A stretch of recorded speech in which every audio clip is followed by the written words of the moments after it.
Hello, everyone. A most cordial welcome to my YouTube channel. It is lovely to be speaking with you again. If this is the first time you are listening to me, thank you for stopping by. I earnestly wish that you all, both new and returning listeners, find something in this piece or within the content in general on this channel that adds to your enrichment. I want to context the information I'm about to share with you as metaphysical, which means that it pertains to the invisible world of authority. In other words, the world that controls everything we experience on a human level that is objectively real. And although I use the word world, I'm actually referring to God, which I call absolute causation. God is the source of everything and substantively connects us and makes us a unified whole with each other and with everything that exists. And if I may digress, I find it's really worth thinking about this interconnectedness every now and then, especially through our relationship to each other.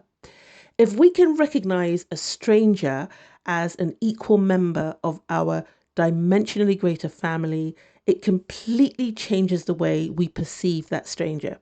We find ourselves exercising greater empathy or patience, and we certainly become more confident in relating to other people, which is personally beneficial for all manner of reasons. And when we accept our oneness with all things, then there is also the opportunity for us to change our physical environment, for instance, at will, because we now use the appropriate commands, such as those given in the Bible in Genesis, wherein we're told that all things are put under our subjection. All of this comes from an acknowledgement of our oneness with all things. So, as I say, underpinning everything is absolute causation, which is easy to find once we strip back all of the divisions that separate us: social class, age, biological sex, ethnicity, culture, political affiliation, and so on, and strip all of the systemic elements we use to identify the physical world in its different guises away. We find absolute causation or God. Going back to the topic at hand, then, what is the light of the world? Well, it is the substance of absolute causation that I mentioned earlier. It is the condition of love, which means non-judgment, and is the condition that is opposite to our human condition in that it is permanent and infinite. And as we know, the human state is temporary and limited. No matter how impressive we are as human beings, we are limited. And as the light, we are not. I'd like to mention here that there is no technique in this upload, no technique as such, but that isn't important because the realization of yourself as the light of the world will inspire, embolden, and enable you to take any necessary action, and you'll do it quite comfortably. The only requirement I will place on you as you listen to this short exhortation is that you relax. So feel good, or instruct your human body to feel good, and treat this as one of those sacred moments that great men like Neville Goddard and William Blake and John Keats talk about when they describe those moments of unspoiled cogitation. So it's a moment to recontext our human discomfitures, to set them aside, to tranquilize our suspicions, and to look feelingly inward. So you might want to close your eyes as you listen. And then I'm also going to ask you to defer to any emotional signals you receive back as you hear what I am saying. So remember, your body is your apparatus. If you are stimulated in a pleasurable way as you hear me, you're accepting of what you're hearing. And if you are tense or irritable at all or uncomfortable, you're not accepting. So you can decide whether you want to listen now or come back later. You can also do some deep breathing if that helps, but there's no special need for you to do any of that. There is a type of listening, though, when it comes to metaphysical study, and I'm not sure if I've mentioned it before. It's common in metaphysical practice, and it's called Veritas Es Deus ut Deus, which means engaging the faithful witness. And I'm talking about listening to anything that is being said, anything metaphysical that's being said, but using your soul emanation to do the listening and allowing that to communicate with your human body through physical sensation. So similar to what I just mentioned in terms of deferring to the signals you get back. If you don't know how to do this, a very simple way of starting is to become immobile or still. And those who listen to Neville Goddard will be very familiar with this already. And then in this relaxed frame of mind, you're going to become aware of the aspect of yourself that exists on the outside of your human body. So instead of relaxing the muscles and using the mind's eye and so on, you're engaging a different set of senses, your subjective senses, and you're relaxing different muscles. It's the muscles associated with your spiritual body, if you like. If you're used to this, you will know as I'm talking, you'll already become aware or have been aware of that rather lovely shadow that appears just for a moment before your physical environment gets bright again. The way I describe this engagement is a bit like stepping into a hazmat suit that covers your entire human body, and it takes a moment to adjust to. So what you're doing here is taking relaxation to a new level in which your higher self, if that's what you want to call it, is the one doing the listening, and you're aware of your humanity being on the inside. Anyway, give it a go. It's always better to test these things out rather than to listen to someone go on and try to picture what they're describing. And of course, I always welcome any questions. So if you're thinking, gosh, how do I do this? Do pop a question in the box below and I'll take you through it in greater detail. So you are the light of the world. This is actually one of the most important metaphysical statements any of us will ever make, because it's both a statement of fact and a statement of immense potential. And as I think about all of the various statements, metaphysical statements that we make throughout our human journey, I don't know that there is potential contained in any statement quite like there is in this one. I think because of how transitional it is, what it symbolizes, and the way it changes us. What this statement means, what the statement "you are the light of the world" means, is that awaiting revelation in you, in me, and every human being born into the world is the je suis, or Jesus, the I am. Now, Jesus here is not considered using any limiting human physicalization. In fact, in his 1963 lecture, Christ Unveiled, Neville Goddard told us to not consider Jesus Christ from a human point of view at all as a practice. So when you hear me refer to Jesus or to Jesus Christ, I am not talking about any religious interpretation. I'm only talking about the function of the metaphysical metronymic.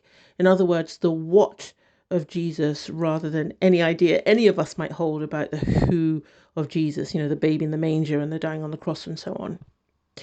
For any listeners who are unfamiliar with these concepts, in metaphysical parlance, Jesus is the blueprint or the imprint of the individualized conceptions of God that make you and me what we are.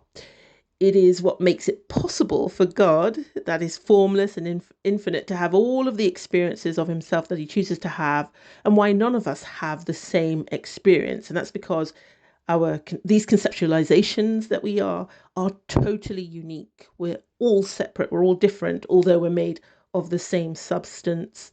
And as Neville says, I think in the same lecture, he says that it's the most fundamental aspect of our existence. Jesus is also sometimes referred to as the covenant pattern or the pattern man. So if I ever slip up, well, not slip up, if I ever use those terms, please know that I'm talking about the same thing. So in very simple terms, it is you and me as God in existence as a specific inimitable conceptualization of God. And this is what is meant by our being the light of the world.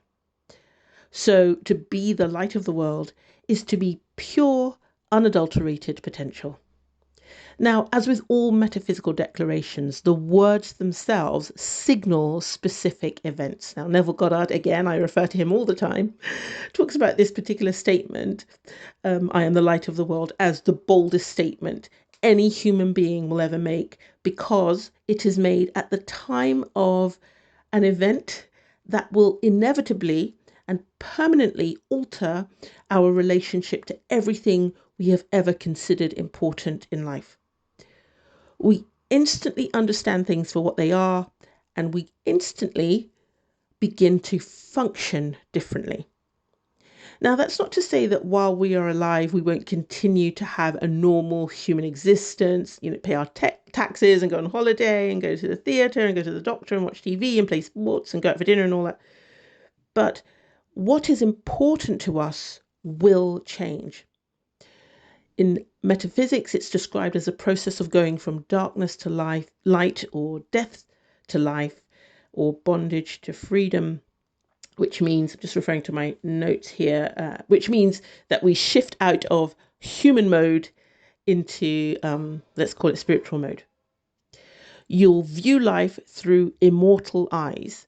You'll see solutions everywhere. You'll be fulfilled in unimaginable ways. And for me, the most exquisite change is being able to see God behind every human mask, even the most monstrous ones.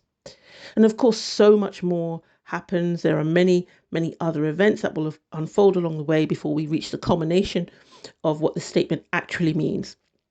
And although I can't say when it will happen for you, I can say that if you start to contemplate this statement now, while you are waiting for the build up to that moment, your life will be filled with incredible experiences.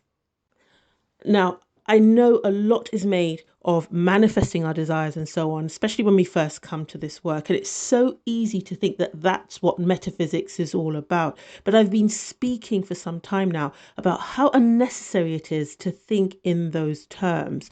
What I'm trying to do with my content is steer us towards the state of David in the Bible, which is the state of being the issue of God, or the putting off of childish things and stepping into spiritual maturity. So we're moving on from wanting the house or the partner or the job and so on, which are all lovely and wonderful things to have, to recognizing that we have the authority to have those things anyway, and that they show up anyway as we switch our focus from what we think is important in life to the thing that is actually important, which is fulfilling the mandate of God.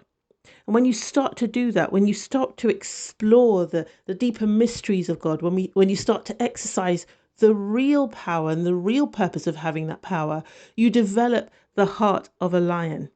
And I speak like this because of my own experiences.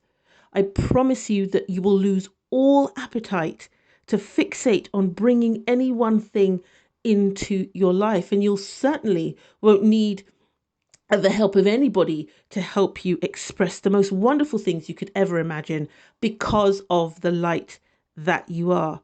And so the purpose of this upload is to remind us all of the focus that will change our lives forever. It's something we all already know. We whisper these things to each other, and now I am echoing it back to you. And as I said, I know I wasn't going to share a particular technique in this upload, but I'm thinking that perhaps the next upload will be a way of introducing this in practical terms to people, especially those who are new, so that they can start to explore this statement tangibly and to tap into the treasures that are hidden within it.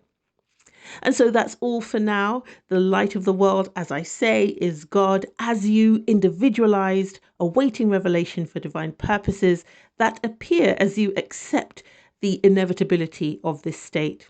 And if you are at all worried about your experience of life on the other side of this particular metaphysical event, I completely understand. But there is nothing any of us can do to stop it. So the best course of action is to let it happen, to completely defer to God, and to allow this incredible mystery to unfold in us. Have courage, because the rewards waiting for you are immeasurable. Remember, our courage is a testament, if you like, to our faith in God and a faith in these processes rather than faith in evil or fear or whatever. And so, as I always say, please feel free to ask any questions, contemplate this great power that you are and what your life is going to look like once the confirmation takes place. Do look out for the next upload. Please feel free to share any insights that you have in the comments section below. And until we are together again, stay phenomenally you.